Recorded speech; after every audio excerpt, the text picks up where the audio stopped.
1943.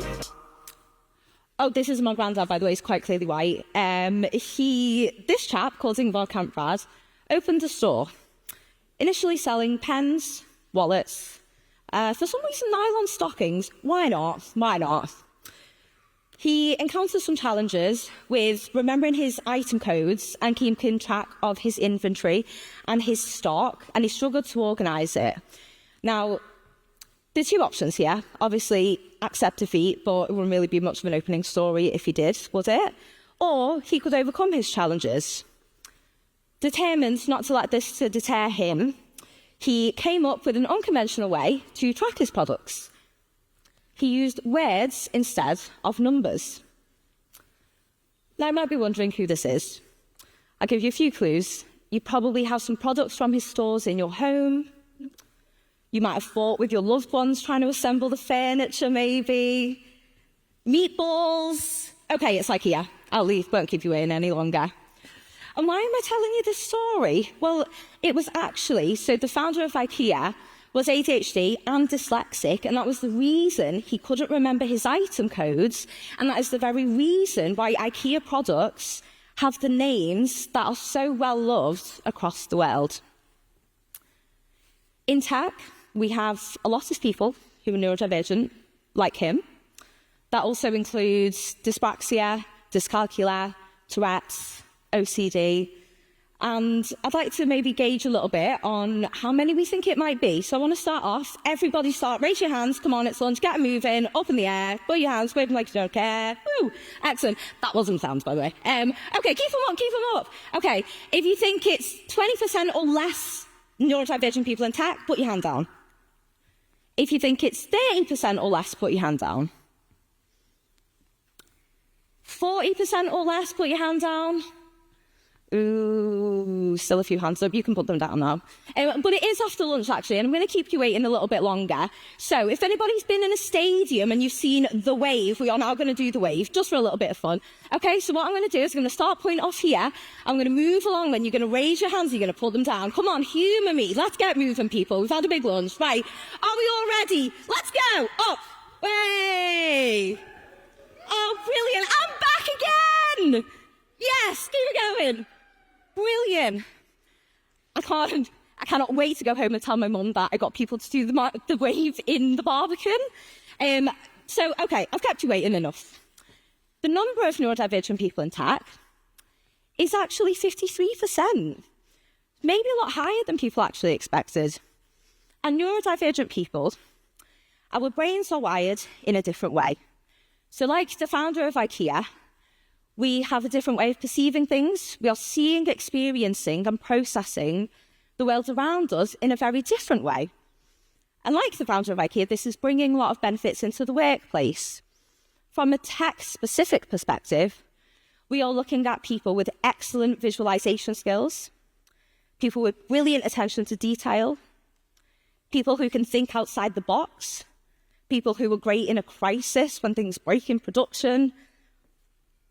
But it's not quite as simple as that we have a lot of people with good skills who can do the things that we want. Whilst this different way of thinking can bring benefits to the workplace, it also comes with its challenges. That can look like performance management issues. It can look like conflict within a team. And leaders like yourselves have found it quite difficult trying to keep up with the pace of change.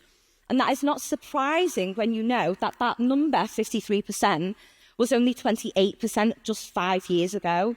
So that is a 90% increase in terms of percentages. And the pace of education and changing the workplace practices hasn't kept up. There are people who, you don't know how to actually manage them or support them or help them with the learning and development. And it goes even deeper than that. Because though there's 53% who are neurodivergent, only 3% disclose. What that means is for each person that you know who has disclosed, 16 do not. So of course this adds a layer of complexity to your challenges, because if you don't know it, how can you understand it? And if you don't understand it, how can you support it? And I'm so sorry, but there is more. You've also got a group of neurodivergent people who don't know it themselves yet. Like, I'm sure we all have some of those people in the team, and it's just like, it's a canon event. We must not interfere. They're going to work it out. I remember telling my friend who was autistic and ADHD, I was diagnosed with just ADHD at the time, said, I think I might be autistic. And she says, I know. So, excuse me? You knew? What? And she said, yeah, I was wondering when you might figure it out. I was surprised when you said just ADHD. I was like, good God. So if some of us know and other people don't. But this is not about a neurotypical and neurodivergent divide. We have a bunch of people that you're managing in your teams with different neurotypes, different ways of working, different ways of taking in information, different ways of like managing their projects and their tasks. And like, it's not about the divide, because this is everybody together, because this is going to blow your mind. Not all neurodivergent people get on with neurodivergent people. I might be autistic, but my ADHD chaos is very overwhelming to some autistic people, and they're like, this is a lot. Of course. I'm aware I've probably given you a boatload of problems now, and I promise you, I am going to give you some solutions. Humans are inherently so complicated. We are unpredictable, and I bet every single one of you has faced a leadership challenge or a people management challenge that no book, Diary of a CEO, podcast episode, or a training course could have ever prepared you for. You've got a lot on your plate. You've got delivery pressure. You've got deadlines. You're spinning a million different plates at once. And on top of that, you've also got to look after yourself. You've got to protect your own burnout, because if you're no good to yourself, then how can you be any good to your team? And this might be my day job, but it's not yours. Having the information alone is not enough to uncomplicate this. And the neurodiversity movement has become somewhat rigid, somewhat prescriptive. Use this language, this is bad, if you don't do this, put all these like 57 different reasonable adjustments in for like these people, do these 10 different types of training. And if you don't do this, then everything is bad. But what I want to give you is to offer you a new perspective, one that is more progressive, one that is more flexible, and one that is more sustainable for you as engineering leaders. Because the engineering leaders that I worked with feel terrified of doing or saying the wrong thing on LinkedIn or in the boardrooms, because they felt like if they did, there could be massive consequences. But after adopting this approach, which is more flexible, which is more realistic, they found themselves so relieved from the immense pressure that you do put on yourselves as leaders. You're carrying the weight of the world on your shoulders sometimes. And they get it. You're going to free up your time to spend on other areas of business and look after yourself more. So today, I'm going to be focusing on two angles. We're going to play single player mode first. We're going to look at how to strengthen from an individual's perspective. And then we're going to look at multiplayer modes, strengthening from a team perspective. Starting with the individual. So performance management is part of all of your jobs, whether you like it or not. And, you know, I would be surprised if anybody in this room enjoyed it if somebody in a team was struggling. You don't want that to happen. When someone is struggling, they become disengaged, they become unmotivated, it impacts their work output as well. And when it comes to the performance management piece, because we're seeing and processing experience in the world in a different way, this means that we also face different barriers, and it means that performance management needs to have a little bit of a different approach. So the one thing that you can do for the neurodivergent people on your team is to, instead of going to some of the more drastic measures or the traditional approach, is to help us identify and remove the barriers. And I'll start this with a story. So I was 1 month into a new job, and I was having a one-to-one with my manager. And she said, how are you finding the team meetings? I said, oh, right, okay, not too bad, why? And she said, well, I noticed she was struggling a little bit, like maybe less engaged later on, not paying attention as much. Is there anything that we can do to change this and adapt this a little bit? I was taken a bit by surprise that she'd asked that question. I said, But I was really grateful for the space to be able to say it. So I said to her, I find the unstructured approach quite difficult. It feels a little bit all over the place. I'm zoned out by the second part, and like afternoons, I'm really exhausted. And she said, okay, let's work together. Why don't we make a new agenda? Let's time box things so we know exactly how long we're spending on it. Let's move the meeting to the morning. And by next week's team meeting, she had done exactly that. And do you know what happened? I was more focused. I was engaged throughout the entire meeting. So were other people. And it also reduced our weekly team meeting from 1 hour to 30 minutes. Imagine getting that much time back. You know, when you finish a meeting 5 minutes early and they go, oh, I'll give you 5 minutes back. Okay, brilliant. What am I going to do with that? I'm going to set up a charity, do 5 loads of laundry. Thank you so much for that 5 minutes. No, I mean, nice, all jokes aside. It's like, it's nice to have that 5 minutes, really, isn't it? So you're not back to back. But from a realistic perspective, like if you multiply that by the amount of meetings that you have, and we just didn't realise how inefficient it was. It didn't need to be that long. It was a win-win for everybody in the end.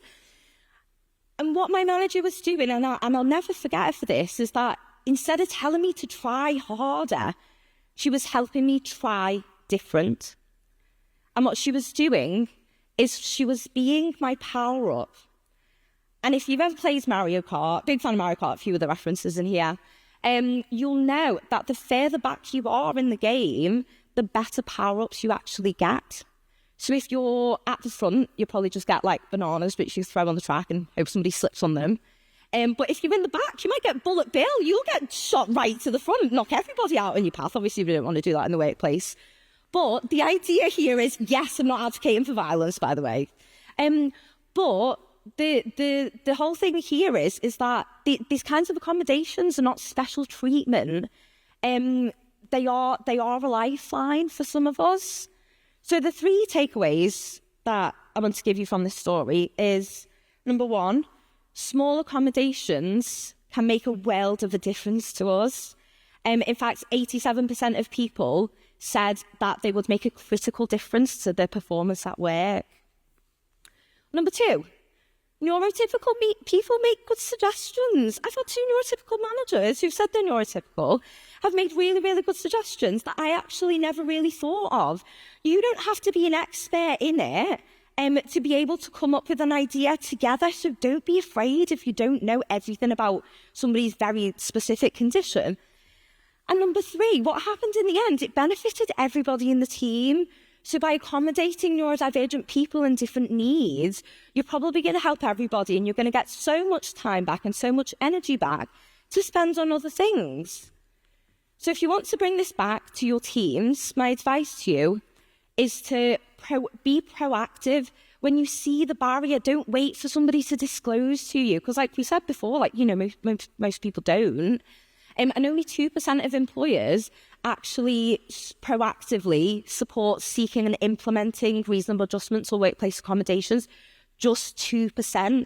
A lot of people are waiting till someone discloses, or things get so difficult and unmanageable that it becomes a very reactive measure. And if you really want to help apparently the majority of people in your team, being proactive is the way to do that. And remember, you probably are managing people who are seniors, principals, staff engineers. When you get to a certain level, you have this expectation on your head that you have to know everything. And it feels really silly sometimes going to your manager and saying, hi, my brain is not cooperating. I don't know what to do about it. So don't wait for them to do that. And this is what we call a barrier-based approach, because we're not focusing on their condition and their symptoms and their traits. We're focusing on the barriers that they face, and we're removing those.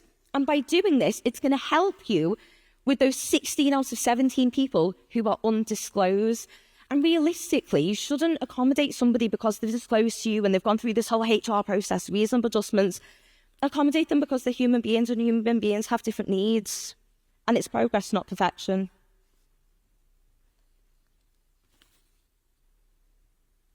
And this is a great time for the clicker to stop working. I'm going to swap over now. Thank you very much. Right, so we've covered single player, strengthening from an individual perspective. Now we're going to talk about multiplayer and strengthening from a team perspective. In the book, In Defense of Troublemakers, they said, good decision-making at heart is divergent thinking, When we think divergently, we think in multiple directions, seek information, and consider all of the sides of the issue. Bad decision-making is the reverse. Where there is dissent, the decision-making process improves. So you see, consensus narrows the mind, whilst dissent opens the mind. And of course we want dissent. We don't want a team of people who all agree with each other. But if you think of it from like a FIFA perspective, and yes, I do support Liverpool, that's why that's on there. You want the players with the different capabilities, but like, what good is a star player if they don't cooperate with the rest of the team and they dominate the pitch and they hog the ball? You know, similarly, like dissent, you don't want it to turn into somebody who like dominates meetings, doesn't let other people like contribute. Things that lead to miscommunications, like missed deadlines. And dissent is very different from conflict, because unresolved conflict, as you will probably know and will have probably experienced, leads to a disengaged team, impacts on productivity, impacts on your business outcomes. Like, you don't want that. But it's a delicate balance, because when managing conflict with somebody who has a different neurotype to other people, you don't want them to feel singled out. You don't want them to feel shamed.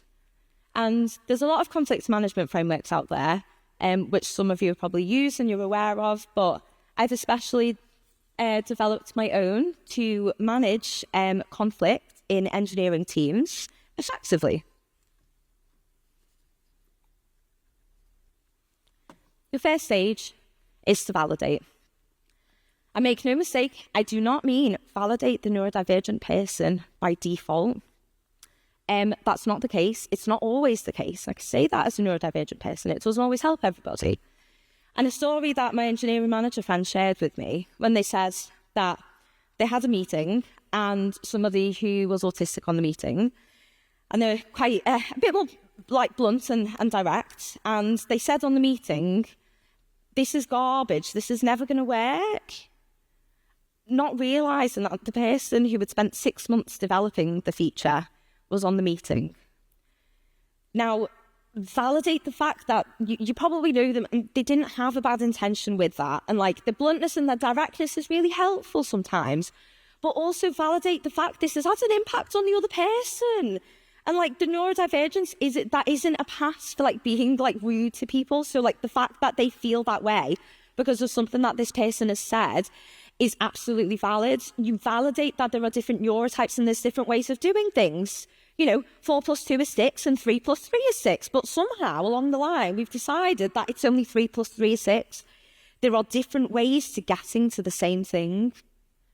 And it's all about reframing it from a deficit to a difference. After validating, there's an educational piece. So part of this is sometimes giving the neurodivergent person perspective on their own neurodivergence, because some people don't realise it actually.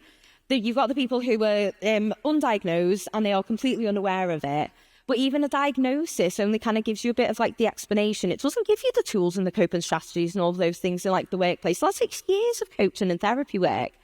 Only 1 in 4 people are actually diagnosed in childhood, so everybody else is coming a lot later in life.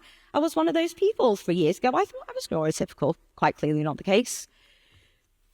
The other piece around this is that educating the people in the team.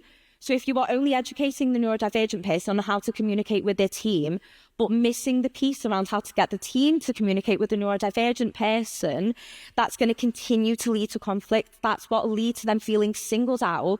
It's what's going to lead to them thinking that they are broken and they're like something to fix. So it's communicating on different kinds of like communication styles, different ways of thinking.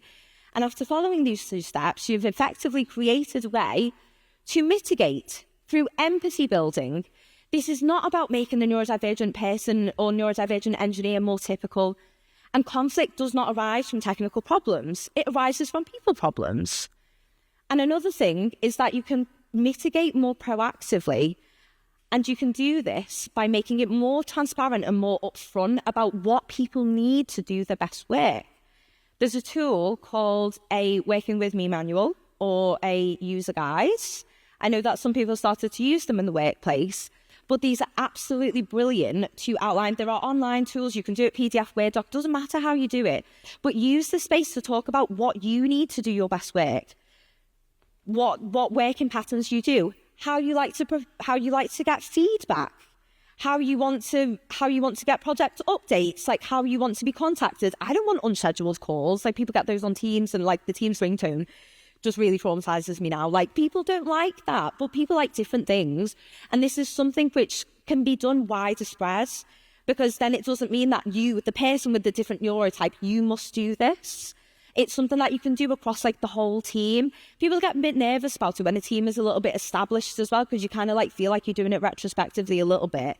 And sometimes people do it in the beginning of a team formation, but then it kind of gets put on the wayside. And realistically, you only learn things about each other when you've really started to work together. So if one thing that you take from this is that you can proactively implement transparency on ways of working and communicating by using a Working With Me manual or a user guide to mitigate proactively and prevent the conflict from potentially happening in the first place. And by doing all of this, you will liberate yourself and the team, helps you address the elephant in the room, helps you take that pressure off. Because if you're feeling like everything has to be spot on, you're maybe not going to, approach it at all. You've got a lot of things to do there. Your job is to support the team, but, that's your job. You're not the expert in this area. And enlist help from other people, because you are one person, and there are people who are in the HR teams and the people teams, recruitment teams. You might have a disability or neurodiversity, ERG. Enlist them, because a single point of support for your neurodivergent direct reports will create a single point of failure. And neuroinclusion is everyone's responsibility. Now, we've covered these two angles from both an individual and a team perspective by removing barriers and managing conflict in a fair way that accounts for somebody's neurodivergence. And I want to ask the question, and I want to be sensitive because I know that this might have impacted people on like a personal level, but I want to see, after COVID happened, for how many of you, give me a show of hands, did your ways of working change? Did you get more remote working? Did you have more flexible hours than you did before? Give me a show of hands if it changed for you. All right, most people in the room. It's definitely always good when it goes the way that you think it will. Well, that's because, yes, it was a very, very unfortunate thing to happen, but like the world has completely changed. We don't work in the same way we did 4 years ago. And I truly believe that the neurodiversity movement is changing things in exactly the same way. We are seeing a monumental shift because understanding and embracing neurodivergence is making us all rethink the way that we have always done things, and it is moving things in the right direction. This is not something that we're preparing to happen in the future. It's happening right now. And when COVID happened, we saw maybe the more already slightly flexible and progressive organisations found it easier to adapt when the world came to a halt. Yeah. So by thinking about this now, not reactively, means that you're going to be in the best position to attract, develop and retain the top tech talent, because it might represent 53% of people now, but let's see where we are here in a year's time. That number is going to be a lot higher. And remember, from your perspective, it is always about progress, not perfection. So let me leave you with a question. Are you ready, player one? Thank you.